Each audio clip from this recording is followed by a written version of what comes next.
Hello, hello, hello. Audio, video check, please. How we all doing tonight? How's everyone? Let's see.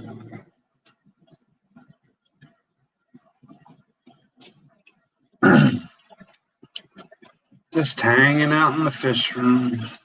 Muffet, hello. How you doing tonight, Muffet?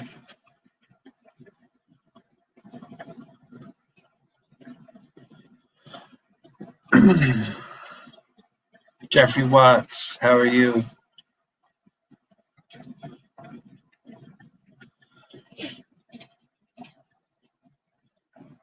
How's everybody this evening?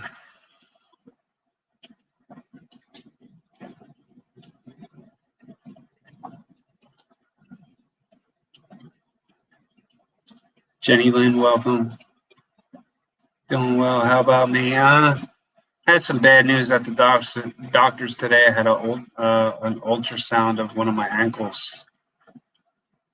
And he started doing it. And he was probably about 3 minutes into it. And he goes, "Did you fracture your foot?" I said, "I have no breaks." So then he was telling me something about tendons and ligaments. So it doesn't look too good on the left. How you doing, Sandy? Peplin? Multiple aquariums. Hello. How's it going? It's going. Been really busy today. Congrats on the giveaway, Swampy. T-Bones Fishes, welcome. Yeah, yeah. I'm surprised I'm able to bear weight on it. It does hurt every time I take a step. What's up, Danikin? How are you? Yeah, so I've been super busy on top of doctor's appointments. I actually got an EKG tomorrow, which is a nerve test. I go about 10 a.m. for that. But the other day I had an issue in the fish room where I came into the fish room and there was water leaking all over the place. I had a tank leak on me. So I've been slowly putting the fish room back together. And that's on top of saving fish. So pretty much one of the new tanks that I just got pretty much was leaking. My fish tanks. Welcome. Lunatic Fringe. How are you, brother?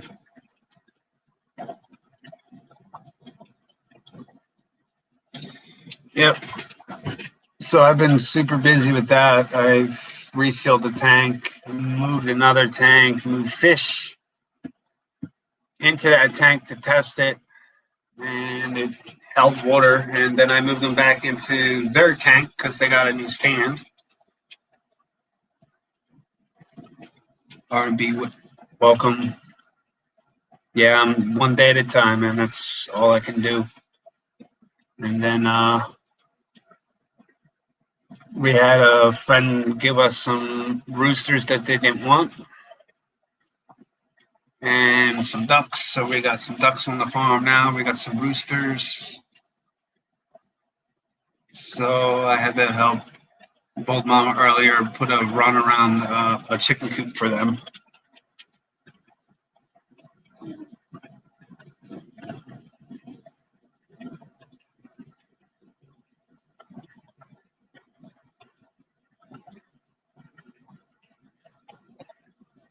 Yeah, I'm super stoked. Bold Mama just won a giveaway on Foxy Stream. Snails from Lev Snails.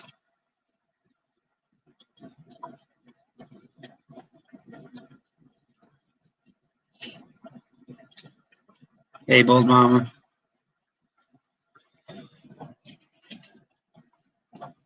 Working while trying to get these kiddos to bed. Okay. It's an open panel. Anybody's welcome to come up. I'm going to get that StreamYard link here, post it. Slagging.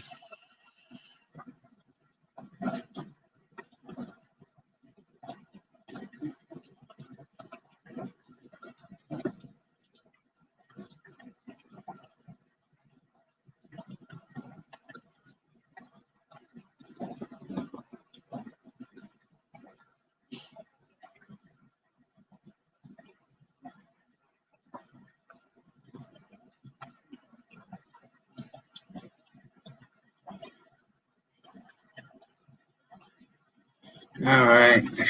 The link should be pinned.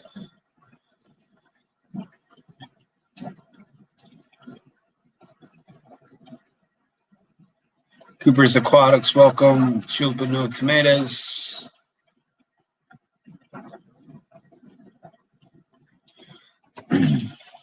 Anybody's welcome to come on up and hang out. I also got another surprise the other day in the mail. Oh, my mysterious tilapia that I ordered months ago showed up. Just okay, man.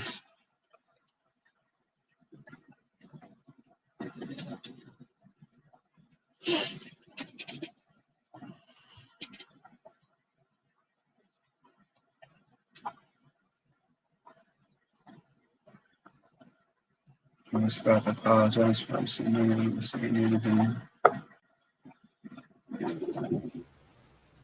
Hey, Swampy. What's going on, bro? Oh, I wanted to make sure that you knew that it was me. Too many lunatics are out there. Hey, Swampy. Yeah, man. I had my finger on the button anyway, but you know what I mean. You just never know. Yeah. Anymore nowadays. Yeah. Well, that's why I posted. I get it. You know. Yeah.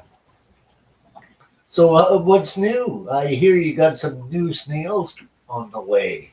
Yeah, I got some new snails, and I just got 50 baby fry and 50 baby fingerlings. Oh, okay. Got some pure blue tilapia. Oh, nice. So I got a nice pure blue strain. The Nilotica? Excuse me? Nilotica? Yes. You know that the Egyptians used a different species. Did you know that? No, I didn't. Them and that area used to use Mozambicus, a different Chromis species, back in like before Christ, because its range was like the Sea of Galilee too, eh? And I have a feeling that it's one of those species that can go from saline to fresh, like brackish, that kind of thing. Yeah. All the way over. I have a feeling that it was that species, actually, by the artwork that I've looked at from ancient Egyptian times. That's pretty awesome. Yeah. So, are you familiar with any of the other tilapia species? No, not really. Oh, okay. I know there's three different kinds. There's three different main kinds, but then they branch off of that. Yeah. Like, there's so many relatives of tilapia, right? Like, you got the Paratilapia genus from Madagascar, and the issues of the name with that, like the taxonomy of it, right? And then you got the east and the west coast tilapia Yeah. species. And the tilapia in Lake Tanganyika is a beautiful fish. It's called Lake Boreachromis tenangiae. It's known as the Lake Tanganyika tilapia. Beautiful fish. The males are such a striking blue color that it's an ornamental fish, but it's being overfished in that lake due to food. And it's one of the endangered species of tilapia, but it is beautiful. Like males go for around $150. Hmm. Yeah. They're really pretty fish, though. Yes, they're stunning. They're like beautiful. It's like, you know, tilapia is really, really interesting, especially around the other rivers because there's so many various different species of tilapia. Like I had tilapia mariae, which is from the Niger River, that area of West Africa. It is a beautiful species too. It's gold in coloration. Yeah, I know. The tilapia that I had breeding out, the boy, it's like a silverish pink, and the girl's like gray with blue stripes. Right, right. And then you got the zebra tilapia. Have you ever seen the zebra tilapia? Never seen them like in front of me, but I've seen them pictures of on the internet. Yes. Oh, you should watch videos on them, right? Like they're actually very difficult to spawn because the male just, they're that aggressive. Paratilapia and some of the tilapias are that aggressive that they will not put up with things from their mates, shall we say. It's a factor involved in bigger cichlids, right? But the Oreochroma species tends to be a little bit more tamer than the other ones.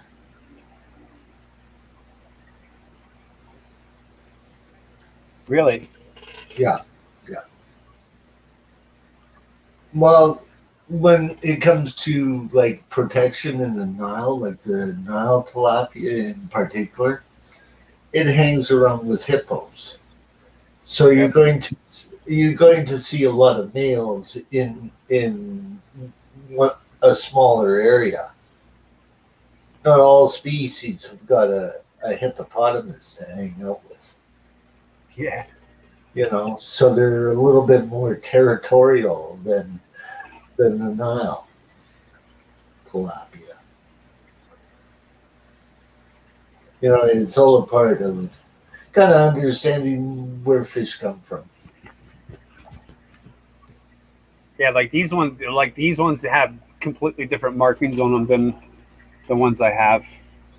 Yeah, they're developed strains, are they not? Like they're not the true wild form of Nile tilapia, are they? They're true blue. Yeah. Yeah, I special requested that when I ordered them, but now they don't do that no more. They send you whatever they want. Oh, really? Yeah, Oh, nice. so I got to select that when I purchased. Oh, okay. Okay. So So, are I you? got I got 50 fingerlings, which I plan on growing out and probably keeping maybe a trio from the fingerlings, and I want to keep maybe a trio from the baby fry. Oh, okay. And are you planning on selling the adults, or are you using them as food? Using them as food. Oh, okay. Well, there's both ways, you know. Yeah, I hear you. Yeah, somebody might want a trio, you know, for I their I hear you. aquaponics project, right? So, you know, you never know, right? Yeah.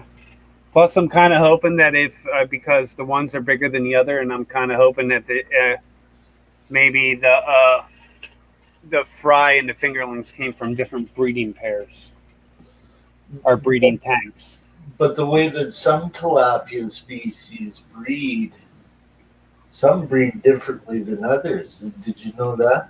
Yes.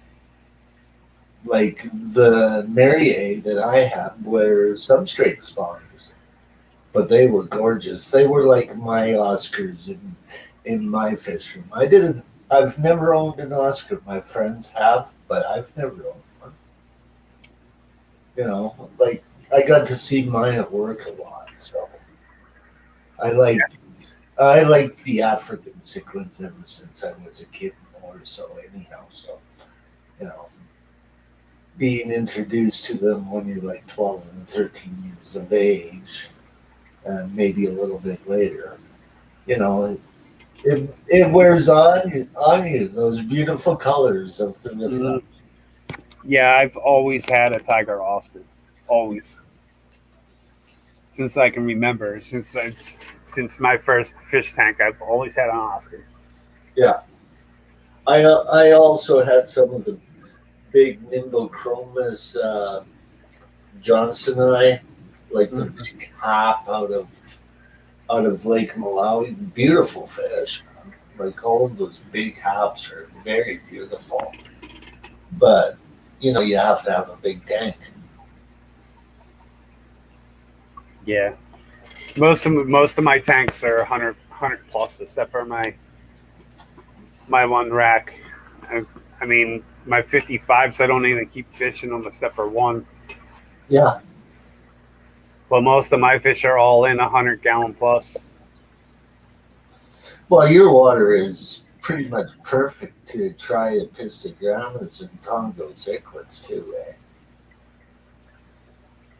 Because of the softness of your water.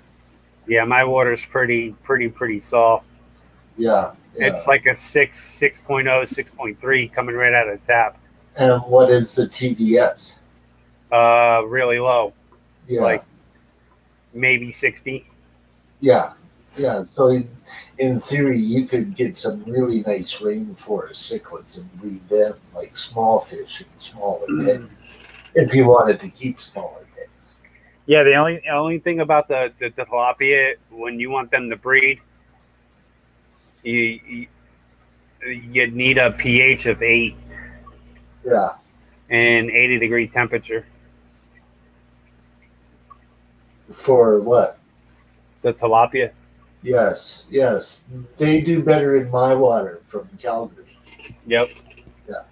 See, I have to make my water for them Yeah.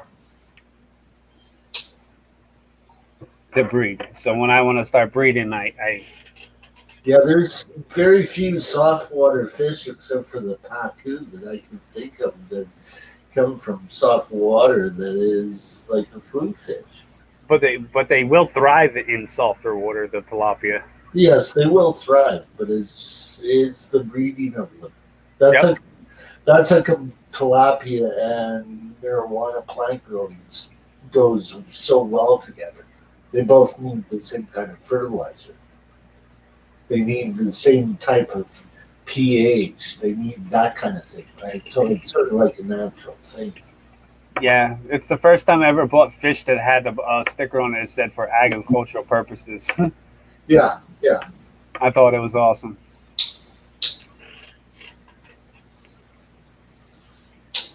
I need soft water.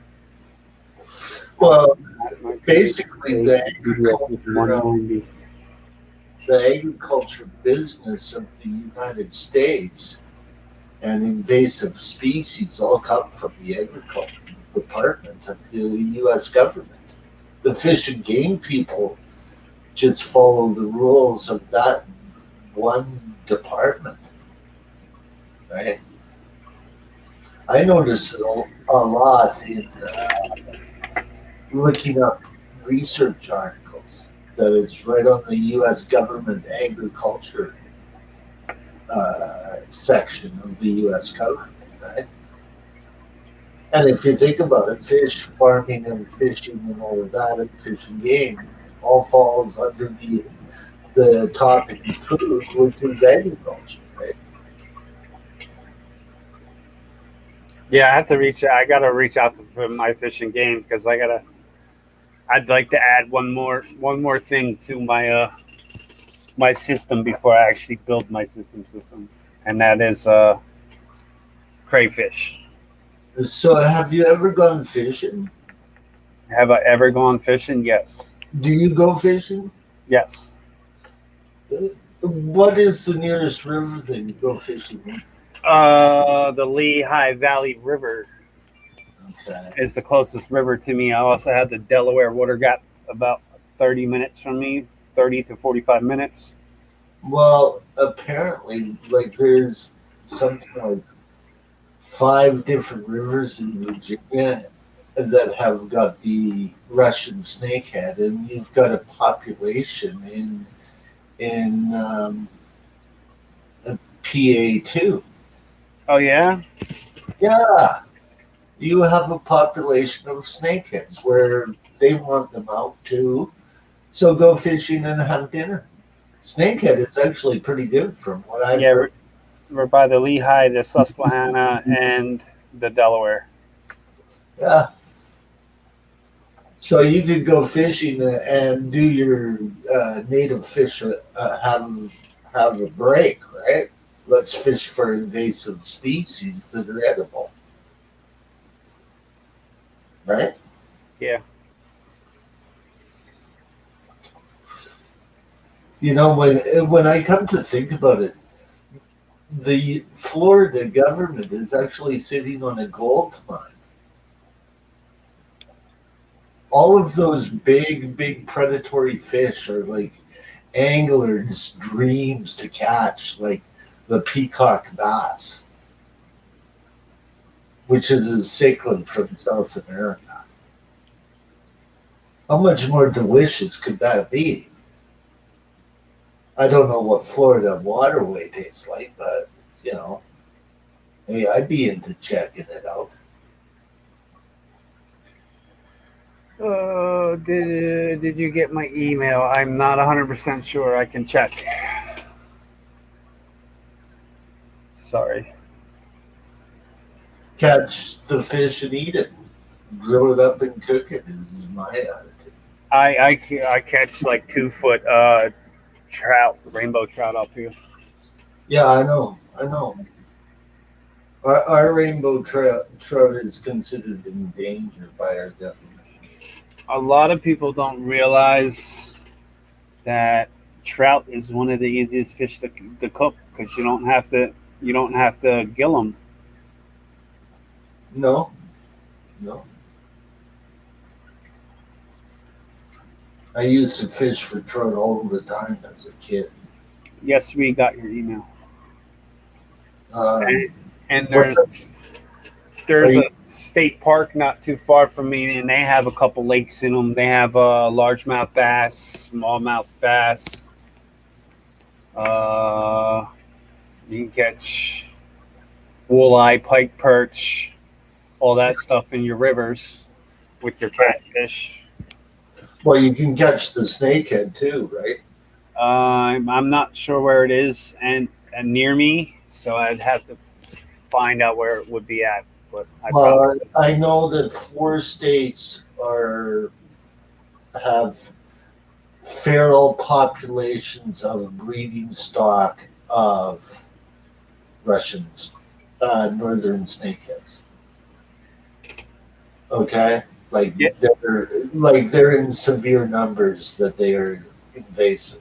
Well, Other states have had them, but not in enough bigger numbers to call it an invasive species yet. Okay, because I don't think that it can thrive down in Georgia or Hawaii. It's too warm for them.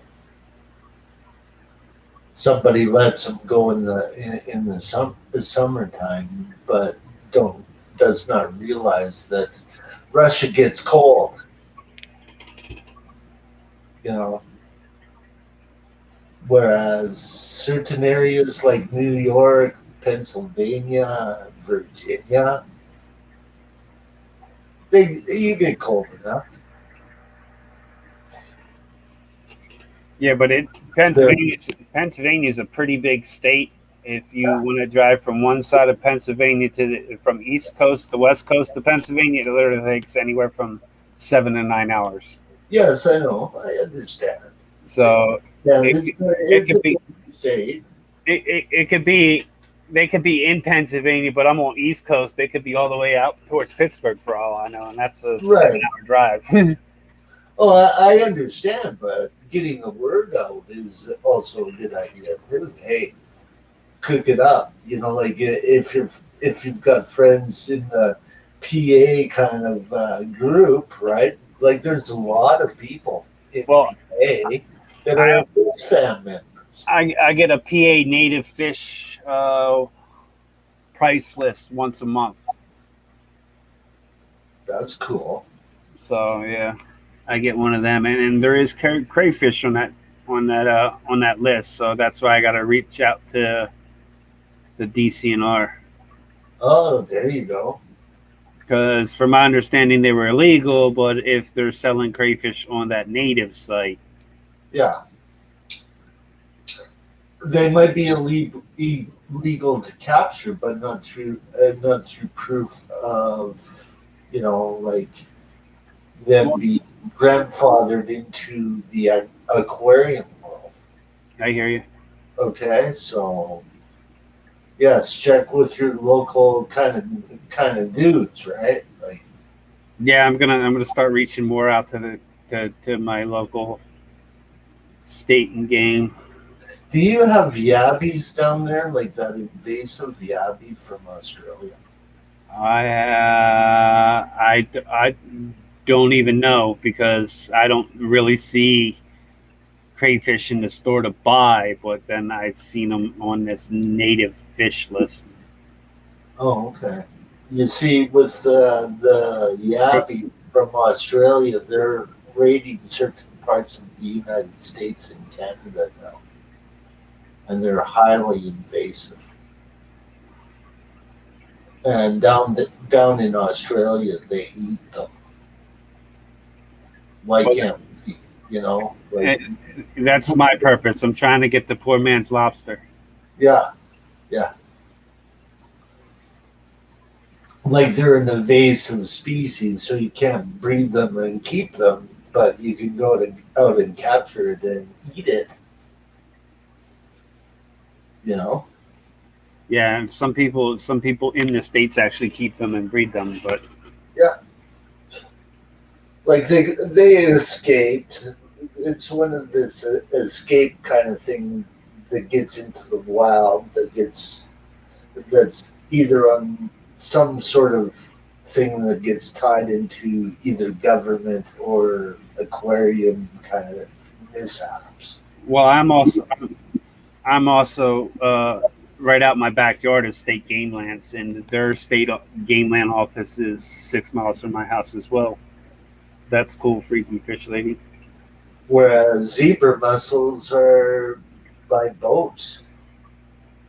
The improper care of boats is the reason why zebra mussels have been spreading about. Mm-hmm. It's like that one is not on the hobby whatsoever. Some of our invasives are in the hobby, some of them are not. And the zebra mussels are not tied to the aquarium hobby in any shape or form. Neither is the lamprey. Nothing to do with that. The sea lamprey swam into the lake systems.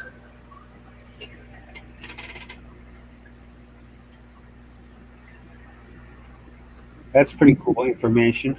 Yeah, yeah. It's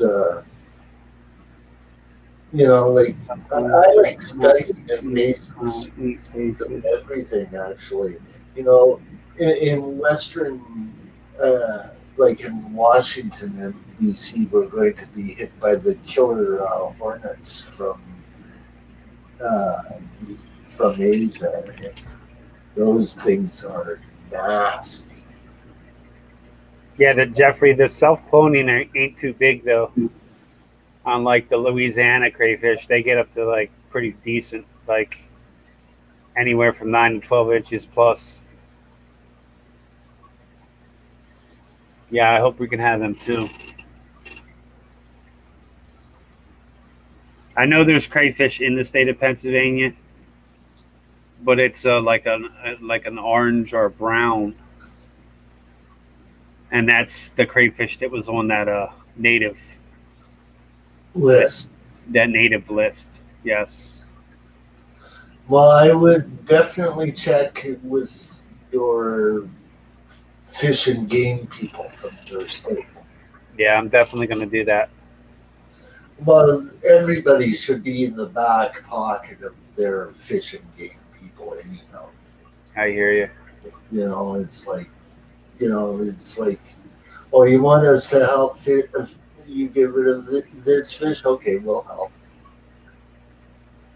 You know, you want us to fish for pike for $10 a head? We'll help.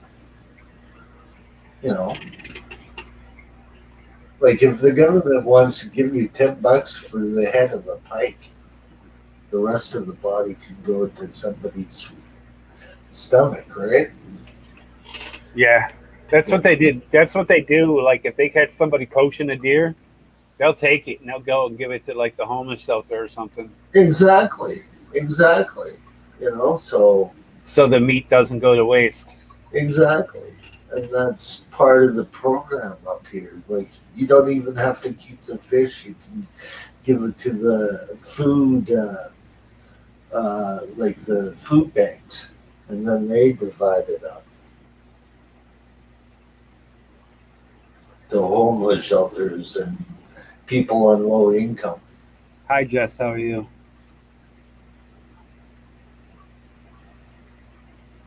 But I'm happy that Bull Mama won what she won today. Yeah, she won some snails at Leb's. Yeah, yeah. Well, that's pretty cool because I think there's a couple colors that we don't have. I mean, we have ivory, we have blue, we have the green, we have the chestnut, and the golds. Well, you know that snails are like guppies, right? Yes. The female snail uh, uh, gets to carry the male sperm. It's one of those things that female guppies have too. Yep. You know, and then the genetics are very similar as well. Uh, Dominant and recessive genes as well, right? Yes. I wonder if all snails are like that. Because not all snails are a different kind of a thing, right? Um, it from my understanding, it's from the mystery snails. It's hard to keep them. Like you said, they're like the guppies. They keep the semen with them. So if you get an ivory with a blue, your ivory can produce blues. And plus, they both need the same kind of high calcium kind of mineral Mm-hmm. in the water as well. Yeah, I put crush coil under my substrate. I also give them calcium chips as well as cottle bone.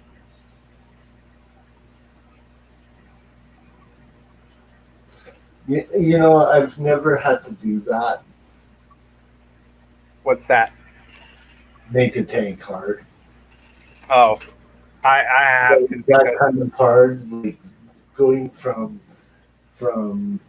as low of pH as you are at to achieving 8 pH, that's what you have to achieve.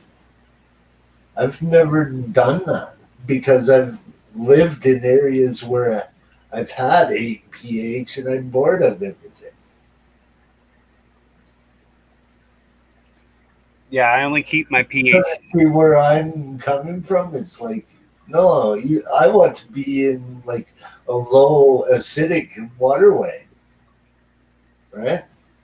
Yeah. With water similar to yours. Yeah, I've been blessed with really nice soft water. I can literally take a tank and fill it up right from the tap, and Yeah, take Carabiner shrimp and throw them in them, yeah, and they'll thrive. yeah. And cardinal tetras. Yeah, Yeah. I know. I haven't gotten into that, and I don't even. The grandmas, oh my goodness, and Niger and Congo River cichlids. Does cottlebone sink? Yes, it does. At some point, it does. And then you get into the killifish from softer water too. Like there's some amazing fish from soft water. Mm-hmm. You know, it's just that you've chosen certain things around the food industry too, right? And I can sort of understand that because the only real food fish that would thrive in a softer water climate that puts the poundage on is pacus.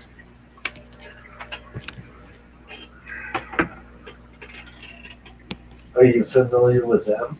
Pacu, yes. I used to have a Pacu when I owned my first Oscar. I had a Pacu and an Oscar together in the tank.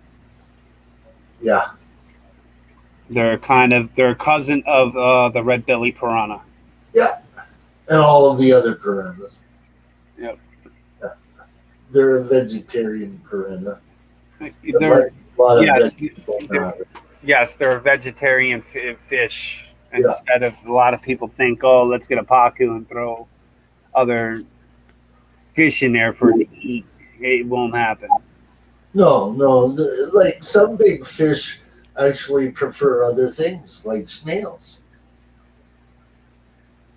or like um, mussels. That's what That's like the pea puffers. Yep. Is well, not cartilage. I thought it was cartilage. It's a healthy calcium supplement. Is what collarbone is. 80% calcium, 6% raw protein, 2% raw fat, 1% fiber.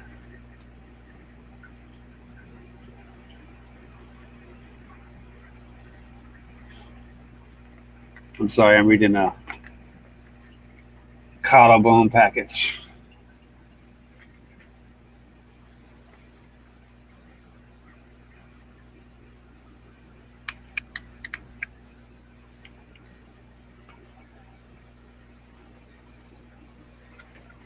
I'm not 100% what it's made out of ingredients. Cuttlefish bone.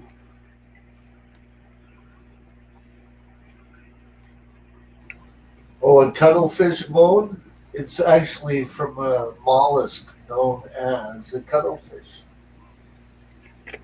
It's the bone of a fish, is what a collarbone's made out of. No, not exactly. This one here says bone ingredients. Cuttlefish bone, 100%. Well, a cuttlefish is not a fish. Really? It is a mollusk. It is related to a squid. Cuttlefish bones are Also used in raising birds. Gotcha. That Okay. that would that would be why there's a big bird on the front of it. Exactly. Exactly. But no, it's not actually a fish, it's a mollusk.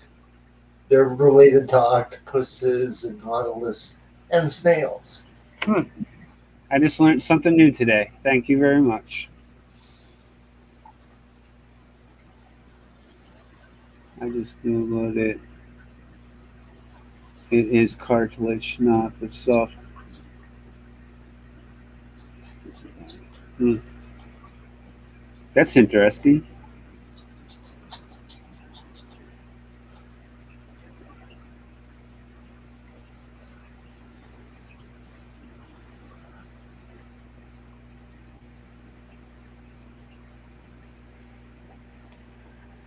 So don't you miss keeping tanks?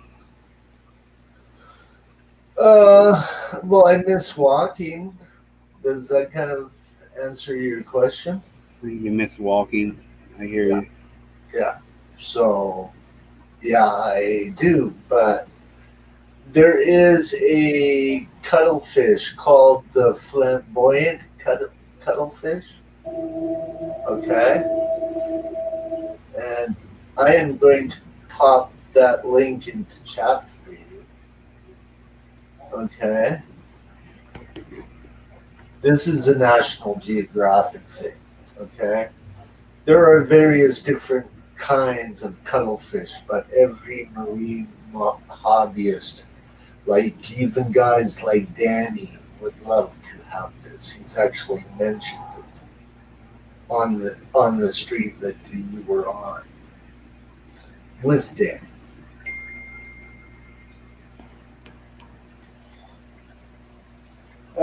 I have no clue, old mama. Probably for about an hour.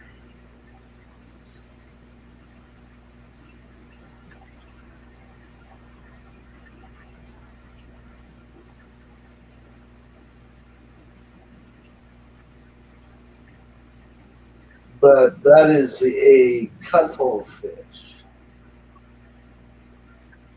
Oh wow. Yes.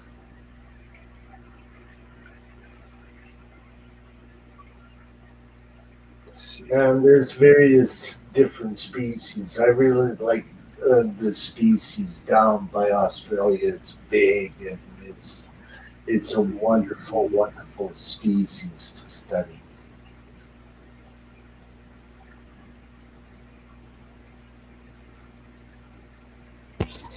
Let's see.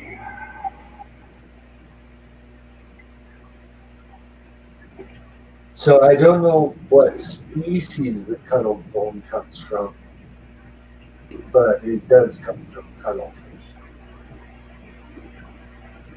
Gotcha.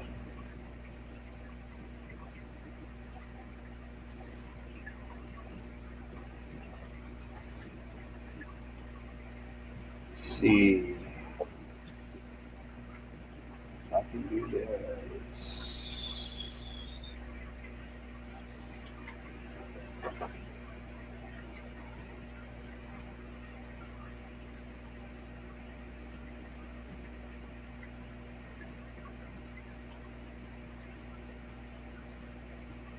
I don't know if these guys can see that. I can see it.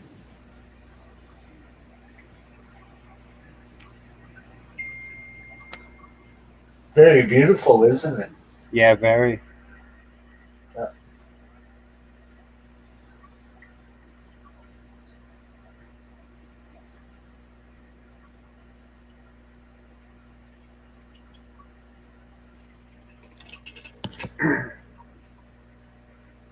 Yeah, I thought I would share that. That was pretty cool looking. yeah, I thought you would like to share that. It's a National Geographic thing, so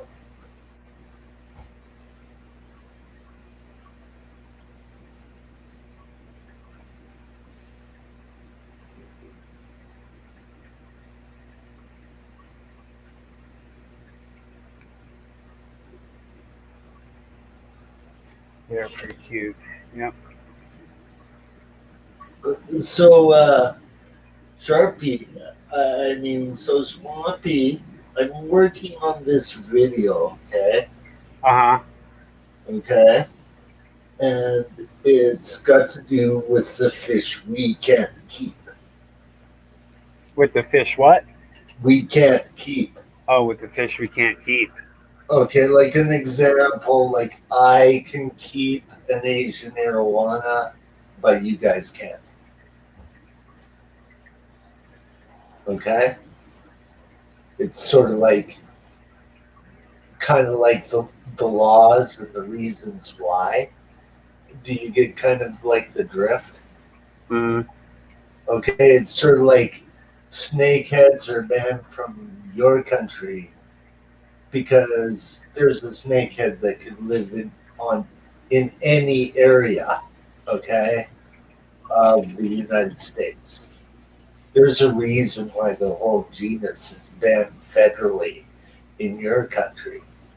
But I'm waiting for the day when an African fish can live in Canada, or one from India. Yeah, ain't it a little too? It's Today, ain't it a little too cold up there for them though? yes, way too cold. There's only one species that has the possibility of surviving in Canada. But if it ever took hold, it would wipe out a lot of our population of our fish. And that's the Russian snakehead.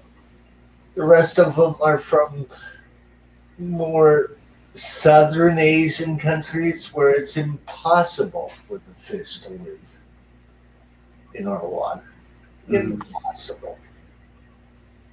But there, you have Hawaii, you have Texas, and you have Florida, where a lot of them could take a lot of root in, right? And they're not only fish eaters, but they go after snails, like the dwarfs go after snails and that, but they wouldn't survive going after the snails like the or the mussels, the zebra mussels in colder water. They're from India. They're from where zebra danios are from. What are some of the other fish that we are unable to keep?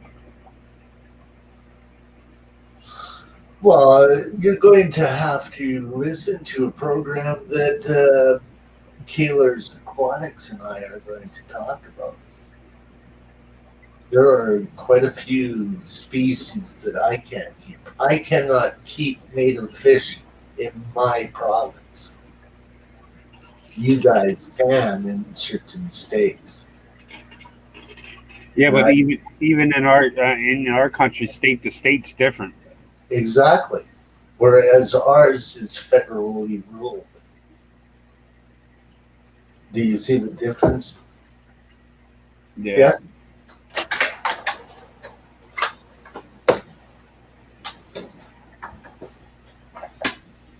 Yeah. Yeah, like I want some, crayfish, kind of like a yabby, like really big, Yeah. but I can't. I don't know if I can keep it. Well, the yabbies you can. I believe that they're in your waterways as a invasive species. It's out east where they're invading Canada and the U.S. Well, they're on the west coast. They're not up in Canada yet. I know.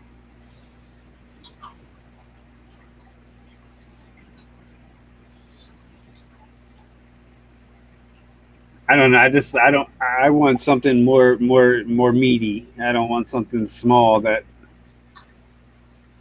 5 minutes to peel and 2 seconds to eat. Have you talked to that type of expert that we both know? No. Have a chat with Dan Slee about Uh, crayfish. oh yeah. He kind of knows that area a little, so he might be able to help you. Like he understands the science of the shrimp and relatives quite well. Crabs, that kind of thing. Like if I have a question in certain areas, that's who I go see. And that's how come I hang out in Detroit Shrimp and Aquatics, because Dan's a mod there. Him and I have been friends a long time, man. Yeah, I've reached out to him on some Carradina shrimp information. Yeah. Have you seen the shrimp that he's making yet? Uh, The metallic shrimp. It's beautiful. yeah, he told me he was working on a special line. Yes, yes, it's beautiful. It's stunning. It's like, oh my goodness, and there he is explaining it all. Dan is the shrimp guy with a lot of knowledge in the fish family, man. I hear you. It's what he keeps. I mean, there's other people out there that have knowledge too, like Detroit Shrimp. Yeah. Oh, well, I mean, Brian's a friend of Dan's, man. what's that? Brian's a friend of Dan's. Isn't his name Brian? Yeah, Yeah, he's a friend of Dan's. He's from Detroit.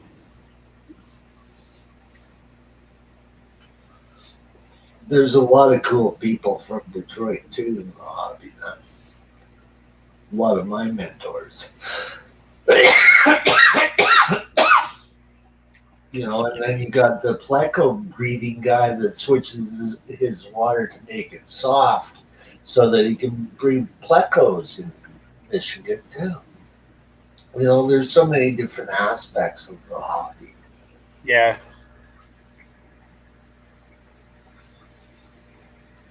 And there's so many different kinds of fish.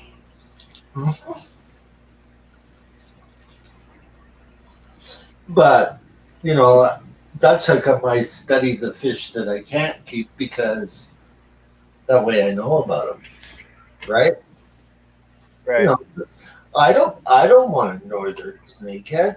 It's a big 4-foot monster when it's full grown, about 4 feet long.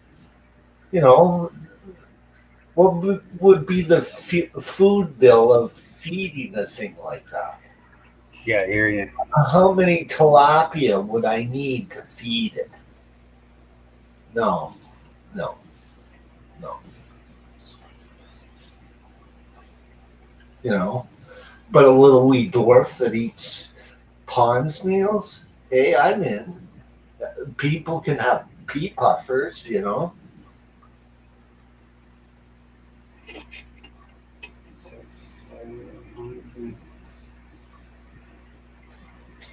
Mud bugs, potatoes, boil them and dump them out and draw like crab. Yummy. Yep, corn, some potatoes, some sausage, some onion.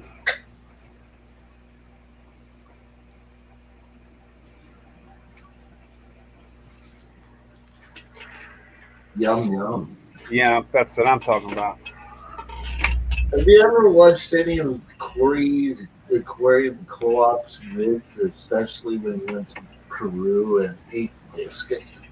I did watch a lot of his overseas, like Thailand, and um, I watched when he went to that cichlid farm in Well, there's one Texas. where he goes down with Dean and collects fish, and the natives are cooking up dinner. And they're eating stuff like piranha and discus and all of that kind of stuff. Yeah, You know, but so do the natives too, right? So it's like, it's their natural food, right?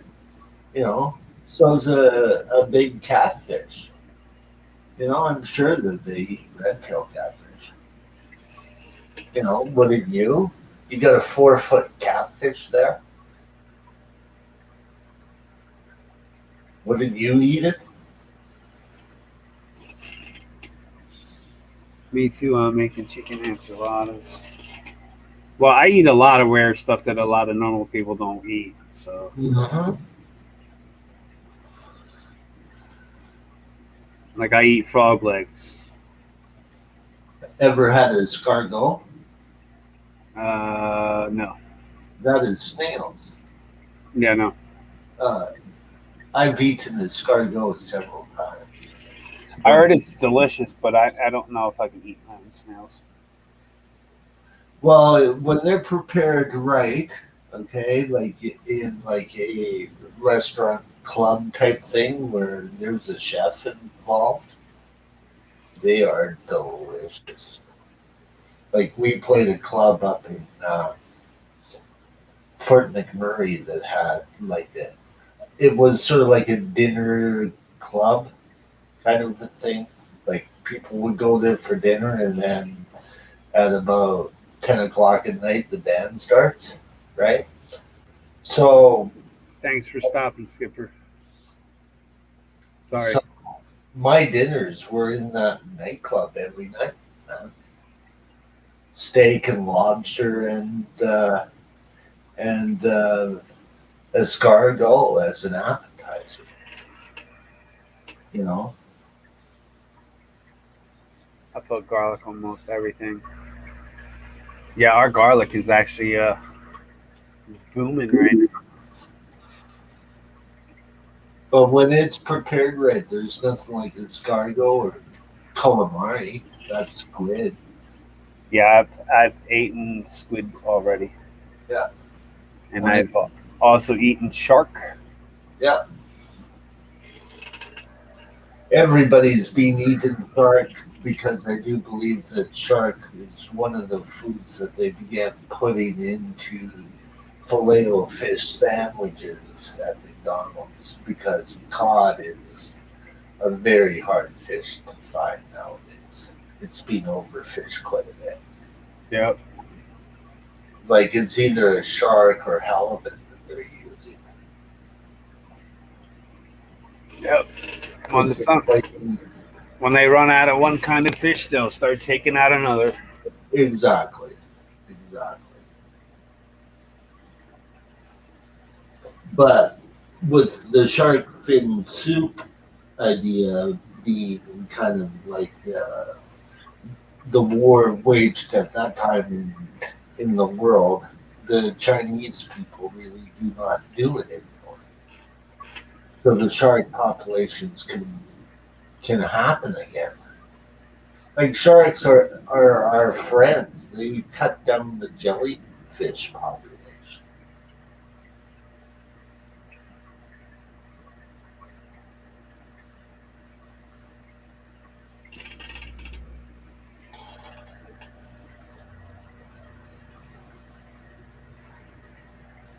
Yeah, I'm not bashful when it comes to trying different things. So I at least try it once. If I don't like it, I'd never eat it again. Yeah.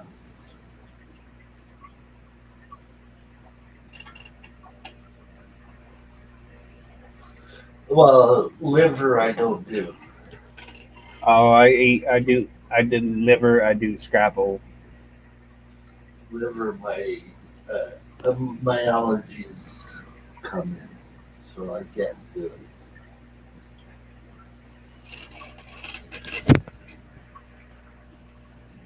I literally almost just fell off the stool right on the stream.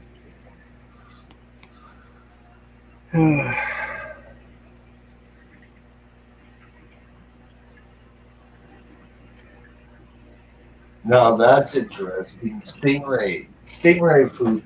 Well, it's a relative to shark. I can see that. You know, Never had. I could see them eating that down in Brazil too. The size of some of those rays would make a pretty good dinner.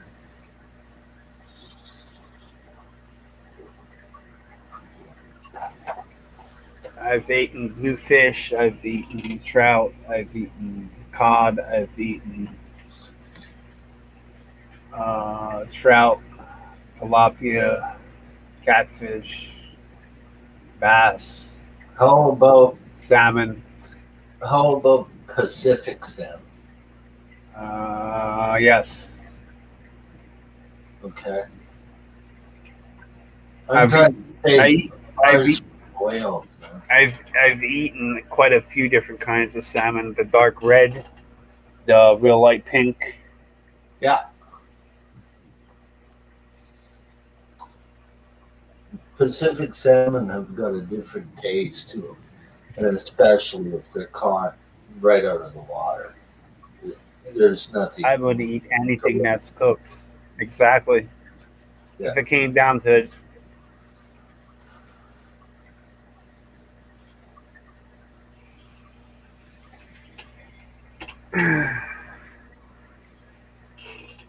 Well, I'm gonna get up off of here.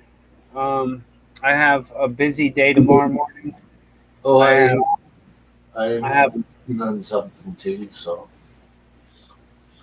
I have a nerve study I have to get to tomorrow morning, bright and early. So, but I thought I would pop up and talk a little bit of tilapia and fish. hey, you're always welcome, brother. You're always welcome. Yeah, thank you. Not a problem. Thank you for coming up. Thank you for joining me. Yeah. See you later, Swampy. All right, lunatic friends. Good night, everyone. Have a nice, safe last evening. And thank you, mods, for dropping links as you do always. All right, everybody.